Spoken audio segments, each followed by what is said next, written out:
Comenzamos en Estados Unidos. Este martes fue un día duro para miles de los llamados Dreamers, los jóvenes inmigrantes que llegaron sin papeles a los Estados Unidos cuando eran menores de edad. El régimen de Donald Trump decidió derogar el programa que impedía su deportación. Este fue el anuncio del secretario de Justicia, Jeff Sessions, esta mañana. La nación debe fijar y hacer cumplir un límite de cuántos inmigrantes admitimos cada año, y eso significa que todos no pueden ser aceptados. Esto no significa que sean personas malas o que las despreciemos o rebajemos. Significa que aplicamos nuestras leyes adecuadamente, a medida que el Congreso las aprueba. Es con esos principios y deberes en mente y a la luz de un litigio eminente que revisamos la política de DACA de la administración Obama. El Departamento de Justicia ha aconsejado al presidente y al Departamento de Seguridad Nacional que este debe comenzar con una liquidación legal y ordenada, incluyendo la cancelación de la nota que autoriza. Sessions intentó también ahorrar el sentimentalismo en su anuncio sobre los Dreamers o soñadores y remarcó que la administración del presidente Trump busca hacer cumplir las leyes de inmigración. Somos personas de compasión y personas de derecho, pero no hay nada de compasivo sobre el fracaso en hacer cumplir las leyes de inmigración. La aplicación de la ley salva vidas, protege a las comunidades y a los contribuyentes y evita el sufrimiento humano. El incumplimiento de las leyes en el pasado ha puesto a nuestra nación en riesgo de delito, violencia y terrorismo. Lo compasivo es poner fin a la ilegalidad. Decenas de Dreamers y activistas por los derechos de los inmigrantes aguardaron en Nueva York y Washington el anuncio del fiscal general, conocida la derogación del DACA, como se llama. Otras protestas se sumaron en ciudades como Miami y Los Ángeles. Los Dreamers han vivido la peor pesadilla de sus vidas este martes, luego de que la administración Trump anunciara el fin de la consideración de acción diferida para llegados en la infancia, conocida como DACA. Los soñadores se concentraron frente a la Casa Blanca y empezaron a protestar una vez el secretario Jeff Sessions anunció la decisión del gobierno republicano.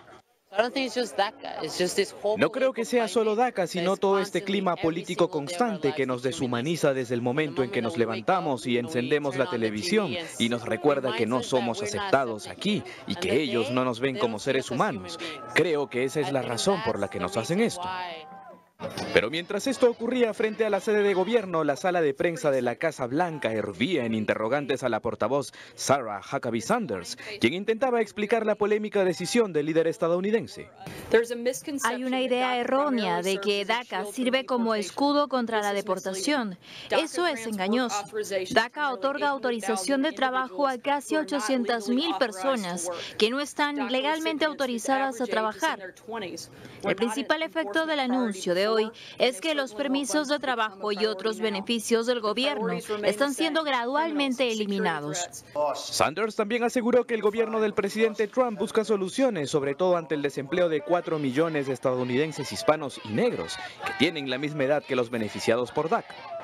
Decenas de manifestantes también se reunieron frente a la Torre Trump en Manhattan para protestar contra el mandatario, mientras que los jóvenes que están bajo la cobertura de este programa, creado por la administración Obama, han llamado repugnante la revocatoria del mismo. Quiero pintar un cuadro para que sepan lo que significa perder DACA. Es tener que ir a casa y conversar con mi familia acerca de mi futuro, hacer planes por si pierdo mi trabajo, pensar en mi autodeportación antes de que el departamento me deporte. Si puede imaginar que sus hijos y su familia deban tomar esa decisión, ¿cómo se sentirían? Pero ya no hay marcha atrás en el anuncio del presidente, y ahora el Congreso tendrá 6 meses para decidir el destino de estos 800,000 desesperados jóvenes. Y recordar que este programa de DACA beneficia a los jóvenes que llegaron a Estados Unidos llevados por sus padres cuando no eran mayores de edad, cuando eran menores, cuando no eran mayores de edad, digo, cuando eran menores, cuando no tenían la posibilidad de decidir o de incurrir en una falta o delito. Ahora, Donald Trump lo que ha hecho es entregar esta bomba, esta granada al Congreso para ver si la activa o no, o la hará estallar el Congreso. A ver, el Congreso ha sido incapaz en cuando menos 2 ocasiones sucesivas, bajo los gobiernos de George W. Bush y Barack Obama, de aprobar una reforma migratoria integral. Acá el reto es más pequeño, no se le está pidiendo que apruebe una reforma migratoria, solo se le está pidiendo que decida en torno a este tema. Que no es ley. Que no es ley, sino decreto ejecutivo, ya existían 4 proyectos en torno al tema. Uno de ellos bipartidista, el que tiene mayores probabilidades de éxito, pero digamos no hay garantía de que el Congreso logre un acuerdo, entre otras cosas porque va a tener problemas muy serios en agenda apenas regresen de las vacaciones de verano, si es que no lo han hecho ya. Por ejemplo, se vienen enfrentamientos por levantamiento del límite de endeudamiento del servicio del gobierno federal y por aprobación del presupuesto y de niveles de gasto en general dentro del presupuesto del gobierno federal, por no hablar de la reforma del sistema tributario y un eventual intento de volver a derogar el Obamacare. Entonces, la pregunta es si el Congreso le va a dar la importancia necesaria como para garantizar de que hay una decisión antes de 6 meses. Si no la hay, simplemente estos jóvenes pierden los beneficios. Y lo que hay que tener en cuenta es que estos son incentivos, se están creando incentivos perversos. Ahora, quienes están en mejor situación son quienes no se cogieron al programa, porque estos jóvenes han tenido que salir del ostracismo para dar a conocer su identidad y su domicilio con la promesa de que iban a acogerse a estos beneficios. Ahora pueden perderlos todos y va a ser mucho más fácil deportarlos porque ya los tienen identificados. Y como tú decías y decía el reportaje, todos son jóvenes que llegaron a Estados Unidos teniendo menos de 16 años. O sea, en otras palabras, si hubo alguna, digamos, falta administrativa, porque finalmente entrar de manera indocumentada no es delito, son los padres o los adultos que hayan estado a cargo de la decisión de enviarlos, no ellos.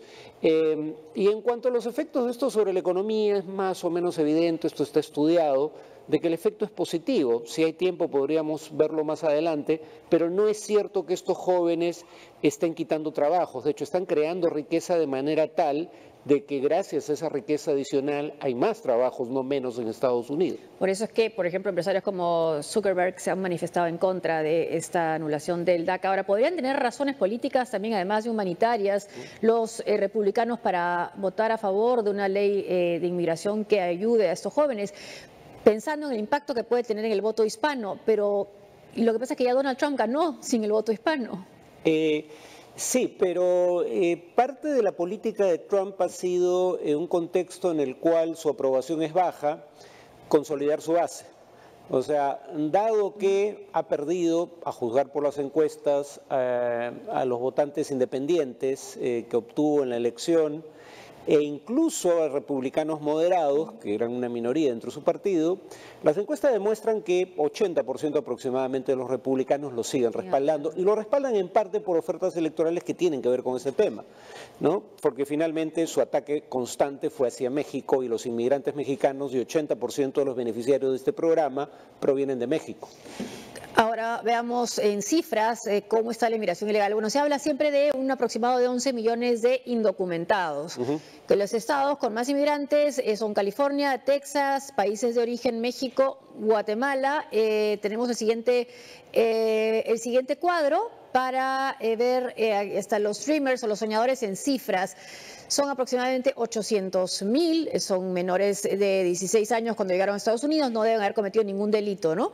Y países de origen de solicitantes de DACA, México, fundamentalmente México, El Salvador, Guatemala, Honduras, y sorprende en el siguiente cuadro que el quinto país sea el nuestro, sea el Perú. Claro, cuando el presidente Kuczynski se pronunció básicamente en favor de Hillary Clinton durante la campaña, la congresista Beteta, si no me equivoco, dijo que nos había colocado digamos, en ruta de colisión con el nuevo gobierno por ceder a la presunta agenda caviar. Bueno, una de las razones por las cuales Hillary Clinton era mejor para el Perú que Donald Trump era esta.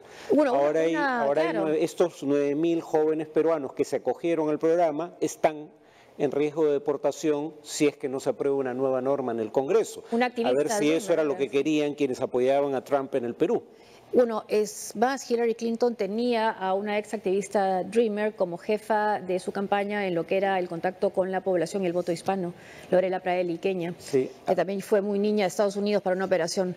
Sí, ahora, ¿a qué tenían derecho hasta ahora los Dreamers? Por ejemplo, a una licencia, un brevete o licencia a conducir. Sí. Tenían derecho, bueno, no se reportaba fundamentalmente, y a tener en algunos estados poder pagar las universidades como si fueran locales y no como si fueran estudiantes extranjeros. Claro, en lo que llaman in-state tuition. O sea, las universidades públicas son universidades de los estados, no son universidades de un sistema federal. Por ejemplo, Universidad de Texas, Universidad de California, por eso y luego se le añade el lugar en donde están para distinguir entre ellas. Y efectivamente quienes son residentes de un estado tienen derecho a pagar, depende del caso, pero en la mayoría de casos tienen derecho a pagar una matrícula más barata que quienes no son residentes del estado, y en este caso ese es el único beneficio, porque ellos están en una situación que francamente no es justa. Pagan impuestos, pero a cambio de los impuestos que pagan no reciben servicios públicos. E incluso si los recibieran, los servicios públicos de mayor costo para el gobierno federal son servicios a los que probablemente de cualquier modo no se iban a acoger por su edad, porque son cosas como fondo de jubilación, y obviamente están a 30 años probablemente de jubilarse o más, y seguro médico, que precisamente por ser jóvenes tienen niveles de salud superiores a la media y no necesitan tanto de servicios de salud. Por la tarde, el presidente Donald Trump se reunió con los líderes del Congreso y algunos miembros de su gabinete en la Casa Blanca, desde donde defendió su decisión de cancelar el DACA. Bueno, tengo un gran corazón para la gente que estamos hablando, tengo un gran amor por ellos. Y la gente piensa en ellos en términos de niños, pero en realidad son jóvenes adultos. Tengo amor para estas personas y con suerte el Congreso será capaz de ayudarlos y lo hará correctamente. Y puedo decirles, al hablar con miembros del Congreso, que ellos quieren ser capaces de hacer algo y hacerlo bien. Y realmente no tenemos otra opción, debemos ser capaces de hacer algo. Va a funcionar y a largo plazo será la solución correcta.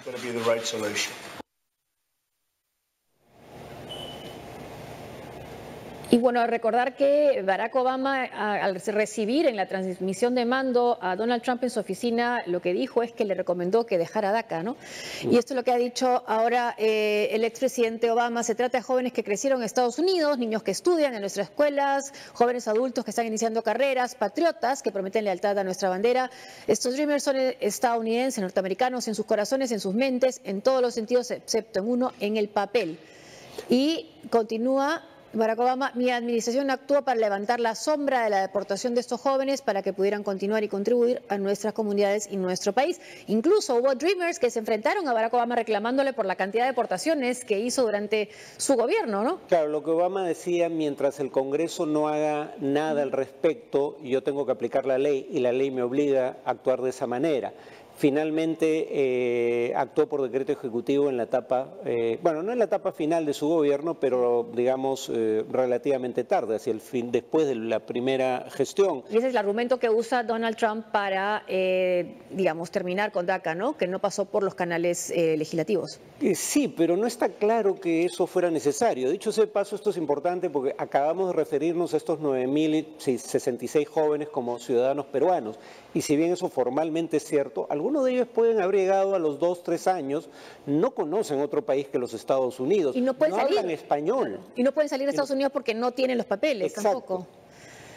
Difícil. El embajador de Estados Unidos en nuestro país, Brian Nichols, aseguró que la eliminación del DACA permitirá una transición ordenada hacia una normativa que debe ser aprobada por el Congreso estadounidense.